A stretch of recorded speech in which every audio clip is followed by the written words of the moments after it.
Good morning students. बेटा आज का हमारा जो टॉपिक है वो है classification of material on the basis of their magnetism. Clear. Heading डाल देते हैं हम, क्लासिफिकेशन ऑन बेसिस ऑफ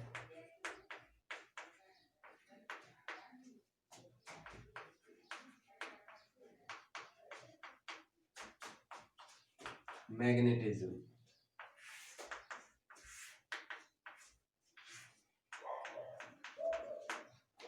देखिए, सबसे पहले है हमारे पास कि अगर हम मटेरियल्स का क्लासिफिकेशन करें उनके मैग्नेटिज्म के बेस पर, तो हमारे पास तीन टाइप के मटेरियल होते हैं। सबसे पहले है फेरोमैग्नेटिक,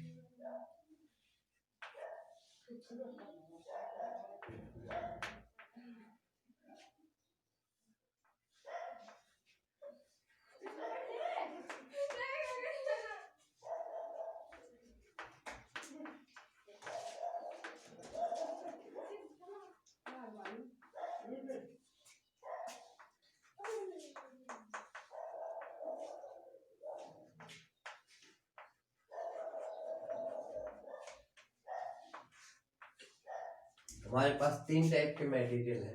पहला है डायमैग्नेटिक, दूसरा पैरामैग्नेटिक और तीसरा है फेरोमैग्नेटिक। अभी देखिए डायमैग्नेटिक सब्सटेंस क्या होते हैं। सबसे पहले जो डिफरेंस है, यहाँ से ये जो टॉपिक हम कवर कर रहे हैं इसके अंदर हम तीनों मटेरियल्स के बारे में, तीनों क्लासिफिकेशन के बारे में भी स्टडी करेंगे।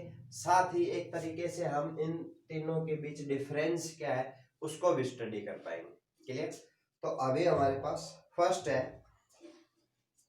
Diamagnetic substance. देखो बेटा, डायमैग्नेटिक सब्सटेंस वो सब्सटेंस होते हैं कि जिनका net magnetic moment, initial magnetic moment zero होता है।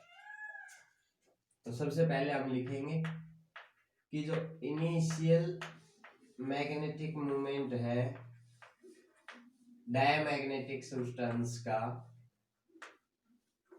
वो जीरो होता है।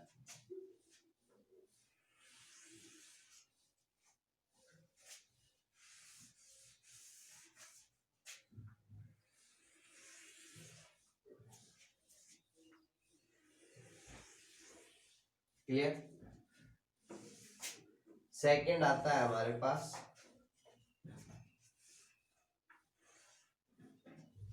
पैरामैग्नेटिक सब्सटेंस का, जो इनिशियल मैग्नेटिक मोमेंट है वो जीरो नहीं होता, इनका कुछ ना कुछ मैग्नेटिक मोमेंट होता है।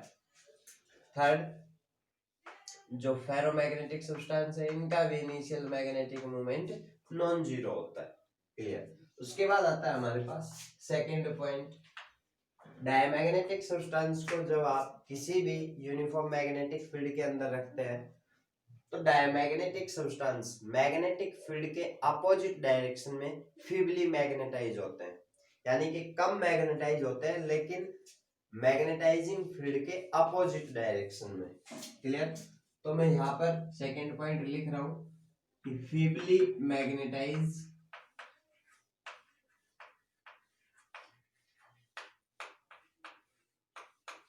इन अपोजिट डायरेक्शन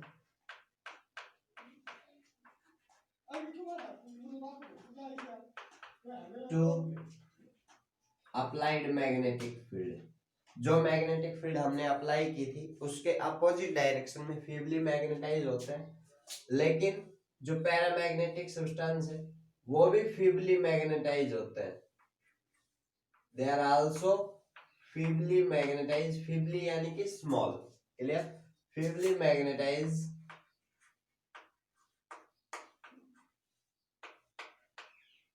ये भी फीबली मैग्नेटाइज होते हैं, लेकिन मैग्नेटिक फील्ड की डायरेक्शन में, जो मैग्नेटाइजिंग फील्ड, जो फील्ड हमने अप्लाई की हुई है उसके सेम डायरेक्शन में इनके अंदर मैग्नेटिज्म इंड्यूस होता है। Feebly magnetize in direction of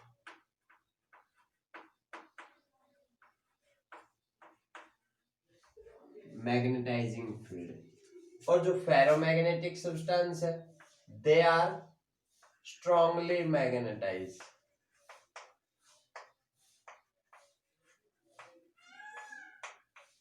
strongly magnetized in direction of magnetic field. Clear? एक तरीके से ये इनकी डेफिनेशन ही थी जिनको हमने दो डिफरेंस के रूप में पेश किया। थर्ड हमारे पास आता है, अगर हम बात करें एग्जाम्पल की, तो डायमैग्नेटिक सब्सटेंस के एग्जाम्पल है हमारे पास gold, alcohol, water, air, hydrogen, ये सभी क्या है हमारे पास डायमैग्नेटिक सब्सटेंस है, एक्सेट्रा। क्लियर? ऐसे ही बहुत है। पैरामैग्नेटिक सब्सटेंस के अगर हम एग्जांपल्स की बात करें तो पैरामैग्नेटिक सब्सटेंस के अंदर हमारे पास आते हैं sodium, potassium, aluminium, clear, platinum,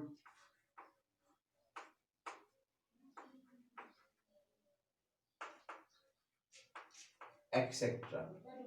और लास्ट हमारे पास आते हैं फेरोमैग्नेटिक सब्सटेंस, और फेरोमैग्नेटिक सब्सटेंस के अंदर हम इंक्लूड करते हैं iron, nickel, cobalt.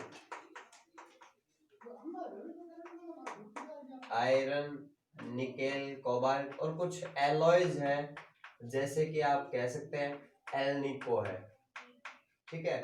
Aluminium, nickel और कोबाल्ट की एक एलॉय होती है, एलनिको, पता है हमें, ठीक है।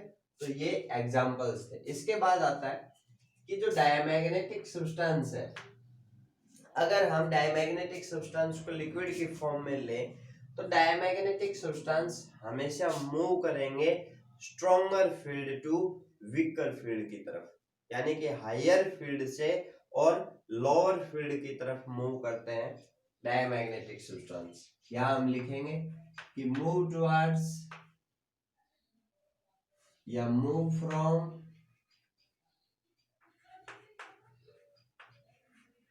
स्ट्रॉन्गर फील्ड टू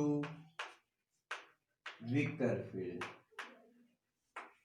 यानी इनका जो मूवमेंट है वो अपोजिट होता है क्योंकि इनके अंदर रिपल्सन होता है, ठीक है।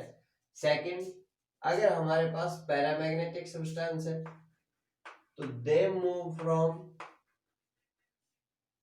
Weaker to stronger, weak field से स्ट्रॉन्ग फील्ड की तरफ मूव करते हैं।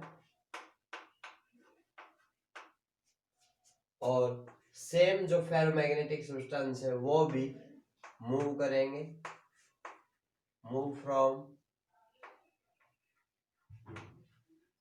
Weaker field to stronger field. Next आता है हमारे पास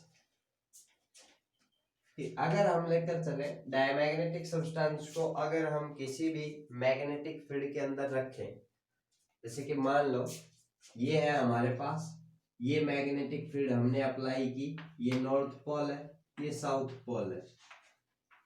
अगर मैं किसी भी डायमैग्नेटिक सब्सटेंस की रॉड को मैग्नेटिक फील्ड के अंदर रखता हूं तो जो लॉन्गर एक्सिस है, क्लियर, जैसे कि हमारा चौक है तो ये इसका लॉन्गर एक्सिस है, क्लियर। तो डायमैग्नेटिक सब्सटेंस का जो लॉन्गर एक्सिस है वो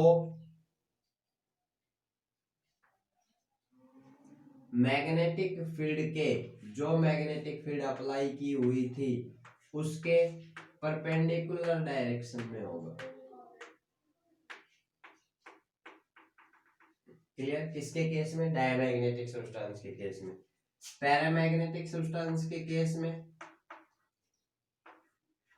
जो लॉन्गर एक्सिस है वो मैग्नेटिक फील्ड की ही डायरेक्शन में होगा, इस तरीके से। Third case, ferromagnetic substance, same condition, it also act in a direction parallel to the direction of the, या हम कह सकते हैं कि longer axis of the ferromagnetic substance lies in a direction parallel to the direction of applied magnetic field। इसके बाद हमारे पास आता है डायमैग्नेटिक सब्सटेंस के लिए कि डायमैग्नेटिक सब्सटेंस की जो परमिएबिलिटी है, क्लियर। डायमैग्नेटिक सब्सटेंस के केस में हमें बहुत ज्यादा मैग्नेटाइजिंग फील्ड अप्लाई करनी होती है, तब इसके अंदर थोड़ा सा मैग्नेटिक इंडक्शन इंड्यूस होता है जो कि अपोजिट डायरेक्शन में होता है। इसलिए हम कहेंगे कि जो परमिएबिलिटी है, परमिएबिलिटी आप समझते हैं, mu r, clear. Relative permeability of diamagnetic substance is small and negative, less than 1, small and negative. लेकिन जो पैरामैग्नेटिक सब्सटेंस है, इनकी जो रिलेटिव परमिएबिलिटी है वो स्मॉल तो होगी लेकिन पॉजिटिव होगी, क्लियर। और फेरोमैग्नेटिक सब्सटेंस के केस में जो रिलेटिव परमिएबिलिटी है वो लार्ज होगी और पॉजिटिव होगी, यानी कि ये होगी सेवरल थाउजेंड्स, क्लियर। जैसे अभी इसके बाद अगर हम बात करें ससेप्टिबिलिटी की, तो जो मैग्नेटिक ससेप्टिबिलिटी है डायमैग्नेटिक सब्सटेंस के लिए वो लेस देन 1 होगी, 1 से कम यानी कि नेगेटिव। पैरामैग्नेटिक सब्सटेंस के लिए ग्रेटर देन 1,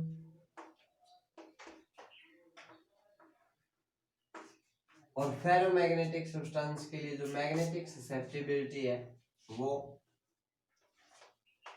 सेवरल थाउजेंड्स होगी, क्लियर।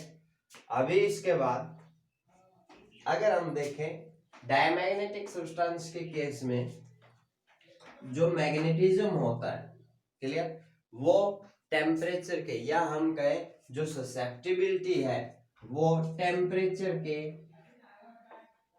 डिपेंड नहीं करती। Magnetic susceptibility does not depend on temperature, clear. Same condition paramagnetic के केस में भी does not depend on temperature.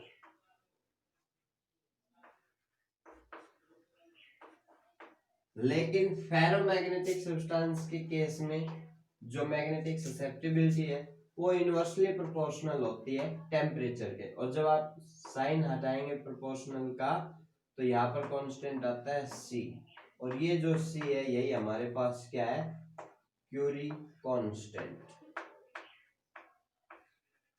और ये जो ला दिया था ये मैडम क्यूरी ने दिया था, इसको हम बोलते हैं क्यूरी ला,